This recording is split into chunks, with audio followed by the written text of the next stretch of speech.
ہے. ٹھیک ہے, فرمایا خذیل دعویٰ تھا, صحابی تھے, شاگرد تھے, مرید تھے, ٹھیک ہے, روحانی اولاد تھی, تو فرمایا برتن پکڑو. تو کہہ سکتا ہے بندہ, ایسا ہو سکتا ہے کہ, اور اس میں شاگرد اعزاز محسوس کرتا ہے, ہمیں کیا. لیکن دوسری روایات کے پیش نظر یہ ہے کہ ہر وقت یہ خواہش نہیں ہونی چاہیے کہ میرا 24 آور پروٹوکول ہی لگا رہے. مثلا شیخ صاحب جو ہیں وہ وضو کرنے کے لیے جا رہے ہیں تو تولیہ دونوں ہاتھوں کے اوپر کسی ایک نے پکڑا ہوا ہے, مسواک دونوں ہاتھوں کے ساتھ دوسرے شاگرد نے پکڑی ہوئی ہے, اور جناب جو ہے وہ جوتا وہ کسی ایک اور نے پکڑا ہوا ہے, لوٹا 5-6 شاگرد جو ہیں وہ سارے اکٹھے ہو کر آگے جا رہے ہیں, پیچھے جا رہے ہیں کہ شیخ وضو فرمانے جا رہے ہیں. تو شریعت مطہرہ میں اس قسم کا پروٹوکول پسندیدہ نہیں ہے. تو اس طرح کی بات کہ دیکھیں نا, نبی پاک علیہ السلام نے آگے جانا تھا تو ساتھ ایک بندہ ہونا بھی چاہیے, ساتھ ویسے بھی بندہ ہونا چاہیے, اور اس کو بندہ کیا دیتا ہے کہ لو پکڑو بھائی چلتے ہیں. تو اس میں کوئی حرج والی بات نہیں ہے. تو فرماتے ہیں کہ حتی توارا انی, یہاں تک کہ حضور مجھ سے غائب ہو گئے. فقدا حاجتہ, تو آپ نے اپنی حاجت پوری فرمائی. وعلیہ جبۃ شامیۃ, اور آپ کے اوپر شامی جبہ تھا. ایک ہے یہ ترجمہ, اور تھوڑا سا ذرا محبت سے ترجمہ کریں تو وہ یہ ہوگا کہ آپ نے ملک شام کا بنا ہوا جبہ زیب تن فرما رکھا تھا. ٹھیک ہے, آپ نے شامی جبہ زیب تن فرما رکھا تھا, پہن رکھا تھا, ملک شام کا جبہ. فَذَهَبَ لِيُخْرِجَ يَدَهُ مِنْ كُمِّهَا, فَذَهَبَ, پس حضور گئے, لِيُخْرِجَ, تاکہ نکالے, یَدَهُ, اپنا ہاتھ, من کمہا, اس کی آستین سے. اب ترجمہ تو یہی بنتا ہے, آپ گئے تاکہ آستین سے اپنا ہاتھ نکالیں. فداقت, آستین تنگ ہو گئی. بھئی کہاں گئے؟ تو اس کا مطلب یہ پیدل چل کر کہیں جانا نہیں ہے, بلکہ فذهب ليخرج يده من كمها کا ترجمہ کریں گے کہ آپ نے اس کی آستین سے اپنا دست عطر باہر نکالنا شروع کر دیا, شروع ہو گئے. آپ اس کی آستین سے اپنا دست عطر باہر نکالنا, ایسے نا اٹھا کر, ٹھیک ہے, جس طرح ہم یہ کھولتے ہیں نا, اور کھول کر ایسے کرتے ہیں وضو کرنے کے لیے. تو آپ نے یہ بٹن تو اس طرح کا تھا نہیں, اور وہ یہ چیز اس میں نا تنگ تھی آستین, تو آپ نے ایسے جب کھینچا تو وہ اوپر نہ ہوا, مبارک کونیوں تک وہ نہیں آ رہا تھا. فداقت, یہ آستین تنگ تھی. تو یہ پتہ چل گیا کہ جبہ دوسرے ملک کا پہنا جا سکتا ہے. اگر آپ کو انگلینڈ سے کوئی کوٹ تحفہ لا کر دے تو اس کو پہنا جا سکتا ہے. یہ حضور نے شامی جبہ پہنا تھا, اور جبہ کندھوں سے لے کر ٹخنوں تک یہ لمبا ہوتا ہے, آگے سے بٹن ہوتے ہیں, سمجھ گیا. اور اس کی آستین تنگ تھی, تو کبھی تنگ آستین والا لباس بھی اگر پہن لے بندہ تو کوئی حرج والی بات نہیں ہے. یہ جس طرح بٹن سے بند کر لیتے ہیں تو یہ بھی تنگ ہو گیا نا, اوپر نہیں ہوگا, ایسے کھولنا ہے تو کھول کے اوپر کر لیں, تو سنت سے ثابت ہے. تنگ آستین والا لباس پہننا سنت سے ثابت, اور اس میں کون سی ایسی حرج والی بات ہے. اور یہ کہنا کہ اس نے تنگ پہنا ہوا ہے, ہوئے ہوئے ہوئے, اتنی جو ہے نا وہ لٹک رہا ہو کف, ٹھیک ہے, اور یہ کہنا کہ یہ سنت طریقہ ہے, تو ٹھیک ہے آپ یہ کھلا پہنے, یہ ٹھیک ہے. لیکن اگر کسی نے تنگ پہن لیا ہے تو سنت سے بہرحال یہ بھی ثابت ہے. آپ نے یہ اوپر کرنا شروع کیا تو یہ نہ ہوا, داقت تنگ ہو گیا. فاخرج یدہ من اسفلھا, تو آپ نے اپنا دست عطر نیچے سے باہر نکالا. آپ نے اپنا ہاتھ مبارک نیچے سے کیسے نکالا؟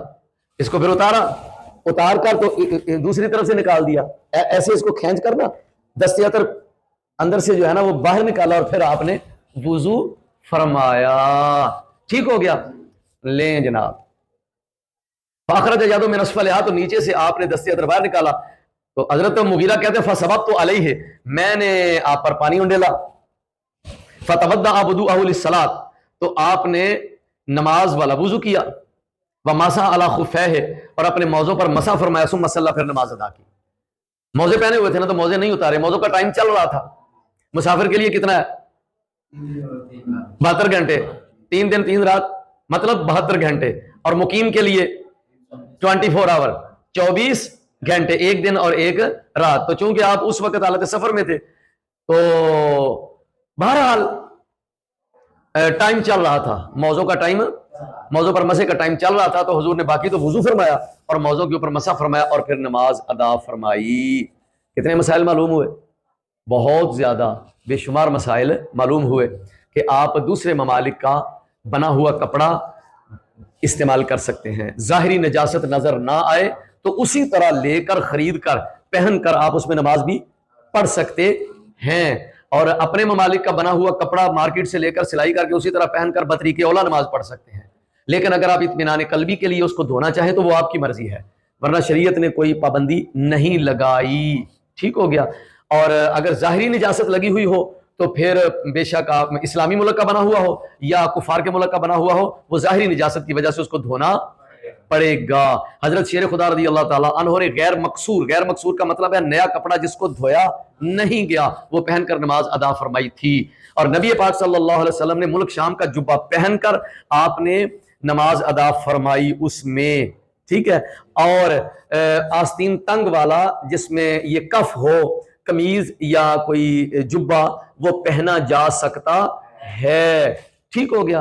اور کھلا پہنے تو سبحان اللہ، یہ بہت اچھی بات ہے. لیکن اگر کسی نے تنگ آستین والا، تنگ بازو والا، تنگ کف والا لباس پہنا ہوا ہے تو یہ بھی سنت سے ثابت ہے. مولاي صلی وسلم دائما ابدا علی حبیبک خیر الخلق کلہم.